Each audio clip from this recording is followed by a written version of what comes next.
दशम स्कंद गोपलीला नवम अध्याय श्री शुकवचन तृण अभिमन्यु कुमार कहती शुक मुनिवर गर्गवंश रे मुनि जात जादव वंश पुरोहित धार्मिक पणे समनाई वसुदेव आणिला राई बसाई पूजिला पयर एकांते कहई उत्तर भमुनि नंद घरे मोर अछंती बेनि जे कुमार कंसर डरे मु लुचाई अइली तुंबकु न कई एबे गोपकु तुम्भे जाओ मोर पुत्रंको नाम दिय ଏହା ଜାଣିବ ଏକାନନ୍ଦ ଆନ ଜାଣିଲେ ହେବ ମନ୍ଦ ବସୁଦେବର ଭଲ ଶୁଣି ଗୋପେ ଚଳିଲେ ଆଜ୍ଞା ଘେନି ସାମ ଗାୟନ କରି ଧୀରେ ମିଳିଲେ ନନ୍ଦର ମନ୍ଦିରେ ଦେଖି ଆସନ ନନ୍ଦ ଉଠି ଥକାଏ ହୋଇଲେ ପାଛୋଟି ବସାଇ ଚରଣ ପଖାଳି ପୂଜିଲା ଘେନି ଅର୍ଘ୍ୟ ଥାଳି ଆନନ୍ଦ କରାଇଣ ମନ କହି ମଧୁର ବଚନ ଭମୁନି ହୋଇଲି ନିର୍ମଳ ଘେନି ତୁମ୍ଭର ପାଦ ଜଳ ଭୂତ ଭବିଷ୍ୟ ବର୍ତ୍ତମାନ ଏଣେ ତୁମ୍ଭର ଦିବ୍ୟ ଜ୍ଞାନ ଅନେକ ପୁଣ୍ୟ କରିଥିଲି ତେଣୁ ତୋ ଚରଣେ ପୂଜିଲି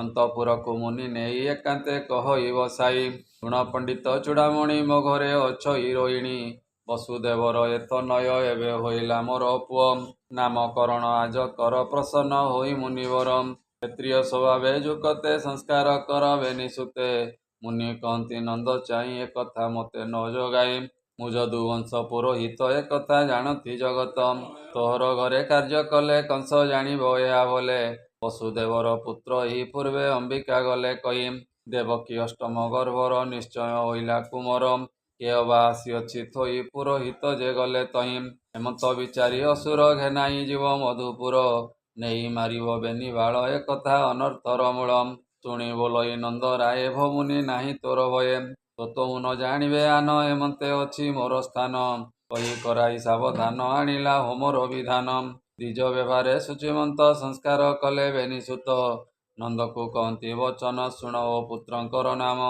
ରୋହିଣୀ ସୁତ ଏ ସୁନ୍ଦର ଗୁଣେ ଗଞ୍ଜିବ ସୁର ନର ରାମ ଏହାର ନାମ ହେଉ ଦେଖ ଆଜାନୁ ବେନି ବାହୁ ଗୋବିନ୍ଦ ଆଜ୍ଞା ପାଇ ପୂର୍ବେ ଦୁର୍ଗା ଆକର୍ଷି ଅଛି ଗର୍ଭେ ତେଣୁ ୟା ନାମ ସଂକର୍ଷଣ ଦେଖ ସ୍ୱରୂପ ବିଚକ୍ଷଣ ଏ ଯେ ତୋହର ନିଜ ସୁତ ଏହାର ଗୁଣ ଅପ୍ରମିତ ଏ ଯେତେ ଜନ୍ମ ମହି ତଳେ ମୁହିଁ ଜାଣଇ ଯୋଗ ବଳେ ଏ ଯୁକତେ ଅନ୍ୟ ଅନ୍ୟ ବର୍ଣ୍ଣ ଆବର ଯେତେ ଗୁଣ କର୍ମ ନାମ ଏହାର ଅଛି ଯେତେ କହିବି ଶୁଣ ଏକ ଚିତେ ସତ୍ୟ ଶୋଣିତ ପିତ ଶ୍ୟାମ ଯୁଗକୁ ଯୁଗ ଅନୁପମ ଏବେ ଏହାର କୃଷ୍ଣ ନାମ ଦୁଷ୍ଟ କରିବ ବିନାଶନ ପୂର୍ବେ ବସୁଦେବ ଘରେ ଜନ୍ମିଲେ ଦେବକୀ ଉଦରେ ପିତା ଏହାର ବସୁଦେବ ତେଣୁ ୟା ନାମ ବାସୁଦେବ ଦେଖ ଏହାର ବର୍ଣ୍ଣ ଚିହ୍ନ ପ୍ରତ୍ୟକ୍ଷ ବିଷ୍ଣୁର ସମାନ ଯେତେକ ନାମଟି ଏହାର ଅଳ୍ପ ଜାଣହି ବେଦବର ଏହା ଚରଣ ଆଶ୍ରୟ କରି ପ୍ରାଣୀ ତରନ୍ତି ଭବବାରୀ ପ୍ରଥମ ଯୁଗେ ଏହା ଗୁଣ ଭୌନନ୍ଦ ସାବଧାନେ ଶୁଣ ବେଣୁ ରାଜାର ଅନ୍ତ କାଳେ ଭୂମି କମ୍ପିଲା ଟଳମଳେ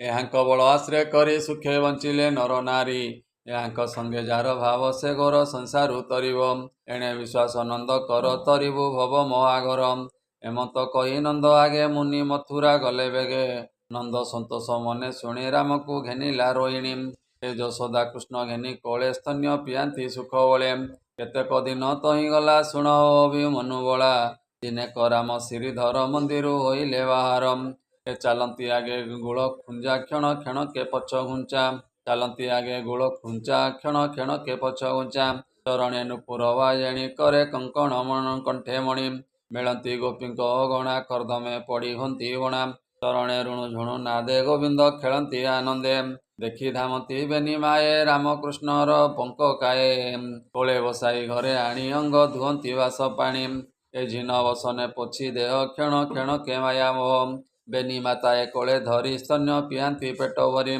ଡରେ ଦୁଇ ଦୁଇ ଦନ୍ତ ଦେଖିଣ ଯଶୋଦା ଉସତ ରୋହିଣୀ ଦେଖିଣ ସାନନ୍ଦ ପୁତ୍ରଙ୍କୁ କୋଳ କଲାନନ୍ଦ ଦିନକୁ ଦିନ ବଳିଆର ବଢ଼ନ୍ତି ରାମ ଦାମୋଦର ଅଧିକେ ବାଳକର ମେଳେ ଗୋପୀ ଯେ କରିଥାନ୍ତି କୋଳେ ଖେଳନ୍ତି ଗୃହ ଦାଣ୍ଡ ଭାଗେ ବାଛୁରୀ ମାନଙ୍କର ସଙ୍ଗେ ଉଠନ୍ତି ବତ୍ସାଙ୍କ ଉପର ଧୂଳି ଧୂସର କଳେବର ବସା ଯେ ପଳାବନ୍ତି ଉଠି ଲାଙ୍ଗୁଳ ଧରନ୍ତି ସାଉଁଟି ପୁଣି ପଳାନ୍ତେ କର ଛାଡ଼ି ତଳେ ପଡ଼ନ୍ତି ମୁହଁ ମାଡ଼ି ତୁଣ୍ଡରୁ ଗଳଇ ରୁଧିର କାନ୍ଦନ୍ତି ବ୍ରହ୍ମାଣ୍ଡ ଠାକୁର ଏ ଘରୁ ବାହାର ହୋଇ ଗୋପୀ କୃଷ୍ଣକୁ ଚାହାନ୍ତି ନିରୋପୀ କୋଳେ ଧରିଣ କୃଷ୍ଣ ନେଇ ଧୂଳି ପୋଛନ୍ତି ବସ୍ତ୍ର ଦେଇ ଘରେ ସୁଆଉଁ ବସ୍ତ୍ର ପାଡ଼ି ଲୋଟନ୍ତି ପୁଣି ତଳେ ପଡ଼ି କ୍ଷଣକେ ହୁଅନ୍ତି ବାହାର କ୍ଷଣ କ୍ଷଣକେ ଅଗ୍ରସର ଏ ଗୋପୀ ଧରନ୍ତି ଯାଇ କୋଳେ ଚୁମ୍ବନ ଦିଅନ୍ତି କୌତୂହଳେ ନନ୍ଦର ଘରେ ଦିଅନ୍ତି ନେଇ କହନ୍ତି ଯଶୋଦାକୁ ଚାହିଁ ଏଥର କେବଳ ବିଚାର ପୁତ୍ର ନ ରଖୁ କିମ୍ପା ଘର।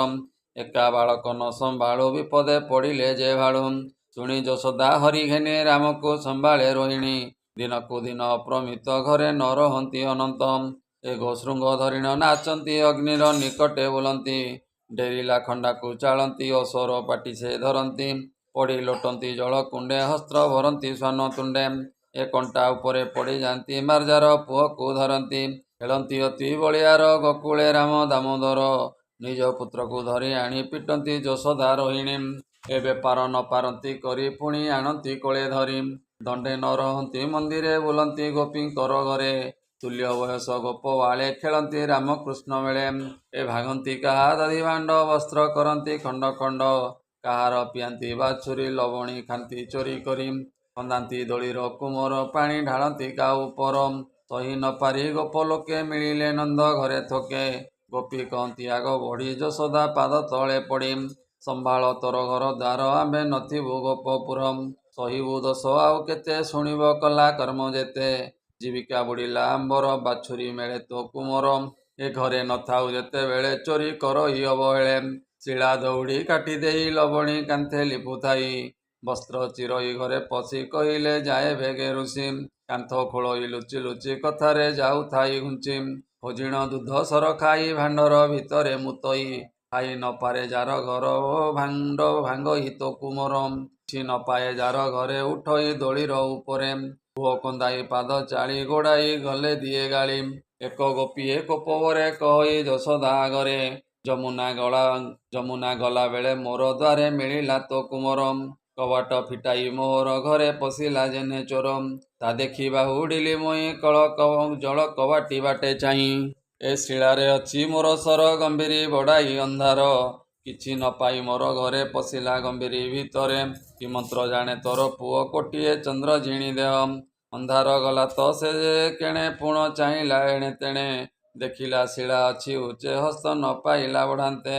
ଦେଖିଲା ଶିକା ଅଛି ଉଚ୍ଚେ ହସ୍ତ ନ ପାଇଲା ବଢ଼ାନ୍ତେ।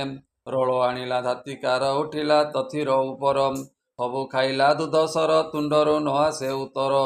ଆର ଗୋପୀଏ ହୋଇ ଆଗ କୋପେ କହଇ ବେଗେ ବେଗ। ଏ ଭୋ ମାତ ଗଲି ନୀର ଆଣି ତୋ ସୁତ ଖାଇଲା ଲବଣୀ। ଆସି ହୋଇଲି ବେଗେ ଘର ବସିଛି ପିଢ଼ାର ଉପର। ବୋଇଲା ଗଲୁ ଏତେବେଳ ତୋ ଘରେ ପଶିଥିଲା ଚୋର। ମୁଁ ଏବେ ବସିଅଛି ଜଗି ଖାଇବି ଆନନ୍ଦରେ ମାଗି। ଘରେ ପଶିଲି ବେଗେ ମୁଇଁ ଚାହିଁଲି ଗଲାଣି ପଳାଇ। ପୁଣି ଗୋପୀଏ ଆଗ ସରି ବୋଇଲା ଶୁଣ ନନ୍ଦ ନାରୀ। ଦିନେ ଯେ ମୋର ଘରେ ଥିଲା କର ଅଞ୍ଜଳି ପ୍ରସାରିଲା। ବୋଲଇ ଫୁଟିଲି ମୁଁ ପଥେ ଲବଣୀ ଦିଅ ମୋର ହସ୍ତେ। ହସ୍ତ ପୁରାଇ ଦିଅ ସର ତୋ ଘରେ ନ ପଶିବ ଚୋର। ଶୁଣି ହରଷ ହୋଇ ମୁଇଁ ସର ଗୁଡ଼ିଏ ଦେଲି ନେଇ। ହସ୍ତ ନ ପୁରିଲା ତାହାର ବୋଲଇ ଆଣ ଧାତିକାର। ପୁଣି ଥୋକାଏ ଦେଲି ନେଇ ଦେଖିଲି ହସ୍ତ ନ ପୁରଇ। ଯେତେକ ଘରେ ଥିଲା ମୋର ଦୁଧ ଲବଣୀ ଘୃତ ସର। ସବୁ ଢାଳିଲି ବେଗେ ନେଇ ଦେଖିଲି ହସ୍ତ ନ ପୁରଇ। ପାଖ ପଡ଼ିଶା ଯେତେ ଘର ସବୁ ଆଣିଲି ଦୁଧ ସର। ତେବେ କର ନ ପୁରିଲା ପୁଣି ଆଣ ଲୋ ବୋଇଲା। ଦେଖି ମୁଁ ହୋଇଲି ଚକିତ ଏକା ଗ୍ରାସକେ କଲା ଗ୍ରସ୍ତ। ହସ୍ତ ବଳିଲା ମୋର ମୁଣ୍ଡେ ପଳାଇ ଗଲା ଦାଣ୍ଡେ ଦାଣ୍ଡେ। ଗୋପୀଙ୍କ କଥା ଶୁଣି ଶୁଣି କୋପେ କହନ୍ତି ନନ୍ଦରାଣୀ। ନର ଧରିଛନ୍ତି କର ଭୟେ କାନ୍ଦନ୍ତି ଚକ୍ରଧର। ଯଶୋଦା ବୋଇଲେ ଲୋ ଶୁଣ ଜାଣିଲି ପୁତ୍ର ଦୁଷ୍ଟପଣ। ତୁମ୍ଭର ମଣିଲି ସଦଏ ଦେଲଟି ଲବଣୀ ମେଞ୍ଚାଏ। ତେକ ବୁଡ଼ିଲା ତୋ ଘର ଭଣ୍ଡ ଲୋ ମୋର ଛାମୁର। ଏ ବାଳୁତ ପୁଅ ହସ୍ତେ କାହିଁ ସତେ ନଉତି ନ ଅଣ୍ଟଇ। ଏ ଛାର ତୁମ୍ଭର ପ୍ରମାଣ ଏଥକୁ ସାକ୍ଷୀ ନାରାୟଣ। ଏ ଦାସ ବତ୍ସଳ ଭଗବାନ ଚାହିଁଲେ ଗୋପୀଙ୍କ ବଦନ। ମୌନେ ହୋଇ ହସ ହସ ମନ ମୋହିଲେ ଋଷିକେଶ। ଏମନ୍ତେ ପ୍ରଭୁ ପିତ ବାସ ଗୋପୀ ହୋଇଲେ ତାର ବଶ। ତକ୍ଷଣେ ସ୍ନେହ ଭର ହୋଇ ଗୋପୀ ଯେ କୁଆରେ ଚାହିଁ। ନ ମିଳେ ଯଶୋଦା ପୟର ହରଷେ ଗଲେ ଯେ ଯା ଘର। ଶୁଣ ପରୀକ୍ଷ ମହିପାଳ ଶିଶୁ ଚରିତ ନନ୍ଦ ବାଳ। ଦିନେ ଯେ ରାମ ବନମାଳୀ ବାଳକ ମେଳେ ଗଲେ ଖେଳି। ସାନନ୍ଦ କ୍ରୀଡ଼ା ରସେ ଫୁଟି ତୁଣ୍ଡେ ଭରିଲେ କୃଷ୍ଣ ମାଟି। ଏ ରାମ ଧାଇଁଲେ ବେଗେ ଘରେ କହିଲେ ଯଶୋଦା ଆଗରେ। ଶୁଣ ଗୋ ମାଏ ମୋ ଉତ୍ତର ମାଟି ଯେ ଖାଏ ତୋ କୁମର। ଧାଇଁ ଧଇଲି ବେନି ହସ୍ତ ମାରଇ ବୋଲି ଭୟ ଚିତ। ବେଗେ ମୁଁ ଛଡ଼ାଇଲି ହସ୍ତ ମୋ ଅଙ୍ଗେ ମାଇଲା ବହୁତ। ଶୁଣି ଯଶୋଦା ବେଗେ ଧାଇଁ ଧଇଲେ କୃଷ୍ଣକର ଯାଇ। କୋପ ନୟନେ ବେଗେ ଚାହେଁ ଭୟେ କମ୍ପନ୍ତି ଦେବରାଏ। ଯଶୋଦା କୋପେ ପରଜୋଳି ଛାଟ ଉଞ୍ଚାଇ ଦେଇ ଗାଳି। ସର ଲବଣୀ ତୁ ପକାଉ କାହାର ବୋଲେ ମାଟି ଖାଉ। ଆଜ ମାରିବି ତୋର ଘରେ କହିବି ପିତାଙ୍କ ଛାମୁରେ। ପୁତ୍ରେ କହିଲେ ଶୁଣ ମାଏ ଭକିଲେ ମୃତ୍ତିକା ମୁଠାଏ। ଶୁଣି ଯଶୋଦା କୋପ କରି କୃଷ୍ଣକୁ କୋପେ ଦିଅନ୍ତି ଗାଳି। ପଣତେ ବାନ୍ଧଛନ୍ତି ହସ୍ତ ଭଏ କମ୍ପନ୍ତି ଗୋପୀନାଥ। ଛାଟ ଆଣିଲା ବେଗ କରି କାନ୍ଦି କହନ୍ତି ନରହରି। ଏହାଙ୍କ ଘରେ ମୁଁ ଗୋ ଯାଇ ଲବଣୀ ଭଖଇ ଚୋରାଇ। ସେ ଘେନି କହୁଛନ୍ତି ଖଚ ମତୁଣ୍ଡେ ଦେଖ ଗୋ ପ୍ରତ୍ୟକ୍ଷ। ବଳଦେବ ହିଁ ମତେ ଋଷି ତୋ ଆଗେ କହିଲେ ଗୋ ଆସି। ମୁତୁଣ୍ଡେ ଭରିଥିଲେ ମାଟି ତେବେ ସିନା ଛାଟ ପିଟି। ହସ୍ତରୁ ଛାଟ ବେଗେ ପକା ମାତା କହିଲେ ତୁଣ୍ଡ ଦେଖା। ଶୁଣି ସାନନ୍ଦ ଚକ୍ରଧର ବିସ୍ତାରି ଦେଖାନ୍ତି ଅଧର। ତକ୍ଷଣେ ବେନି ପାଟି ଧରି ତୁଣ୍ଡେ ଚାହିଁଲେ ନନ୍ଦ ନାରୀ। ଦେଖ ଇ ଅଶେଷ ବ୍ରହ୍ମାଣ୍ଡ ଶପଥମୟୀ ନବଖଣ୍ଡ। ସ୍ଥଳ ସାଗର ମହୀଧର ଶଶୀ ନକ୍ଷତ୍ର ଦିବାକର। ଦିଗ ଆକାଶ ଅନ୍ତରାଳେ ଗ୍ରହ ପବନ ମେଘମାଳେ। ସ୍ଥାବର ଆଦି ସର୍ବଜନ୍ତୁ ଏହି ସଂସାରେ ଯେତେ ତୁ। ଗୃହ ପାଟଣାପୁର ଗ୍ରାମ ନଦୀ ପର୍ବତ ଗୌରବନ। ମଥୁରାପୁର ଆଦି କରି ଗୋପ ନଗର ନର ନାରୀ। ବାଳକ ମେଳେ ନନ୍ଦ ଘରେ କୃଷ୍ଣକୁ ଧରିଛନ୍ତି କୋଳେ। ରୋହିଣୀଛନ୍ତି ରାମ ଘେନି ସ୍ତୁତି କରନ୍ତି ସୁରମୁନି। ଦେଖି ଚକିତ ନନ୍ଦ ରାଣୀ ମୂର୍ଚ୍ଛିତେ ପଡ଼ିଲେ ଧରଣୀ। ପୁଣି କ୍ଷଣକେ ପାଇ ଜ୍ଞାନ କହି ଦେଖିଲି ସ୍ୱପନ। କେଉଁ ଦେବତା ମାୟା କଲା ମୋହର ମନକୁ ମୋହିଲା। କିଏ ବା ହୋଇଲି ଯେ ବାଇ ଜ୍ଞାନ ହାରିଲି ଗର୍ଭ ଚାହିଁ।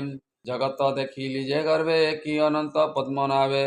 ସିଦ୍ଧ ପୁରୁଷ କିବା ଜାତ ଏହାକୁ ବୋଲହି ମୁଁ ସୁତ। କିବା ଡାକିନି ମାୟା କଲା ଗର୍ଭେ ତ ହେମନ୍ତ ଦେଖିଲା। ନପୁଣ ପଡ଼ଇ ଆପଦ ଶୋକେ ଯଶୋଦା ଗଦ ଗଦ। ତ ନୁହଁ ଭଲ ଚିହ୍ନ ମୋହର ମନ ଛନ୍ନ ଛନ। ଏତେ ବିଚାରି କଲା ଭୟ ମାୟା ମୋହିଲେ ଦେବରାୟ। ତକ୍ଷଣେ କୃଷ୍ଣ କଲା କୋଳେ ନମହି ଦଶ ଦିଗ ପାଳେ। ଜୟ ଚଣ୍ଡିକା ଗୋମଙ୍ଗଳା ରଖମ ଏକ ହିରବଳା। ଗଜବଦନ କ୍ଷେତ୍ରପାଳ ବଳି ମୁଁ ଦେବ ଇ ଛାଗଳ। ନମହି ଗୋବିନ୍ଦର ପାଏ ରିଷ୍ଟ ଖଣ୍ଡିମା ମୋତ ନଏ। ହେମନ୍ତ କହି କୃଷ୍ଣ ଘେନି ଘରେ ମିଳିଲା ନନ୍ଦ ରାଣୀ। ଏ ଗୋରଜ କୃଷ୍ଣ ଅଙ୍ଗେ ବୋଳି ଅନେକ କଲାନି ଉଛାଳି। ଗୋପୀଙ୍କି କଲା ସନମାନ ବ୍ରାହ୍ମଣେ ଦେଲା ମିଷ୍ଟ ଅର୍ଣ୍ଣ। ସ୍ତନ୍ୟ ପିଆଇ କୋଳେ ଧରି ନିଦ୍ରା କରାଇଲା ମୁରାରି। ବୋଲେ ପରୀକ୍ଷ ସୁଖେ ଚାହିଁ ତୋରେ ନିସ୍ତରିଲି ମୁଇଁ। ନନ୍ଦ ଯଶୋଦାଙ୍କର ତପେ ଭମୁନି କହିବା ସ୍ୱରୂପ। ଯାହାର ନାମ ହୃଦେ ଘେନି ସଂସାର ତରୁଛନ୍ତି ପ୍ରାଣୀ। ତପେ ବିଧାତା ନ ଦେଖଇ ଯା ନାମ ଈଶ୍ୱର ଜପଇ। ଦେବେ ନ ଜାଣନ୍ତି ଯାହାକୁ କେମନ୍ତେ ପ୍ରସନ୍ନ ନନ୍ଦକୁ। ଯଶୋଦା କଲା କେତେ ଭାଗ୍ୟ ତାହାର କୋଳେ ପଦ୍ମନାଭ। ଗର୍ଭେ ଧଇଲା 10 ମାସ ଦେବକୀ ହୋଇଲା ନିରାଶ। ଏ କହିବା ମତେ ମୁନିବର ନିର୍ମଳ ହେଉ ମୋ ଶରୀର। ମୁନି କହନ୍ତି ତାହା ଶୁଣି ହରି ଚରିତ ମନେ ଗୁଣି। ଶୁଣ ରାଜନ ହରି କଥା ଆଦି ସୃଷ୍ଟି କାଳେ ବିଧାତା। ଅଷ୍ଟବସୁଙ୍କୁ ଜାତ କଲା ଜଣ ଜଣକେ ନାମ ଦେଲା। ପୁତ୍ରଙ୍କ ମଧ୍ୟରେ ସାଧୁ ଧୀର ଦ୍ରୋଣ ବସୁ ନାମ ଯାହାର। ପତ୍ନୀର ନାମ ତାର ଧୀରା ତୁଲ୍ୟ ନୁହଁ ହିଁ ଅପସରା। ଏ ପୁତ୍ର ବଧୂକୁ ଡାକି ଧୀରେ ଆଦେଶ ଦେଲେ ବେଦବରେ। ବେଦ ପ୍ରମାଣେ ସୃଷ୍ଟି କର ସଂସାର ହୋଇବ ତୁମ୍ଭର। ଶୁଣି ଯୋଡ଼ିଲେ ବେନି କର ବୋଲନ୍ତି ମଧୁର ଉତ୍ତର। କହନ୍ତି ଶିରେ କର ଦେଇ ଭୋତାତ ତେଣେ କାର୍ଯ୍ୟ ନାହିଁ। ଆମ୍ଭର ଚିତ୍ତ ପ୍ରମାଦେ ଭକ୍ତି ଯେ ହେଉ କୃଷ୍ଣ ପାଦେ।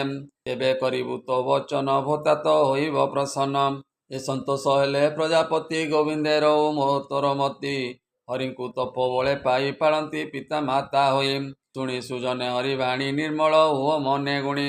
ଏଥକୁ ହୁଅ ଦୃଢ଼ ଚିତ୍ତ କହିବି ପ୍ରଜନ୍ନାଥ। ଶ୍ରୀମଦ୍ ଭାଗବତେ ମହାପୁରାଣେ ପରମହଂସ୍ୟାଂ ସହିତେ ବୈୟାସିକ୍ୟାଂ ଦଶମ ସ୍କନ୍ଧେ ନନ୍ଦ ଯଶୋଦା ସ୍ୱରୂପ ବର୍ଣ୍ଣନେ ନାମ ନବମ ଅଧ୍ୟାୟ। बोल आनंदे कवार हरि हरि बोल।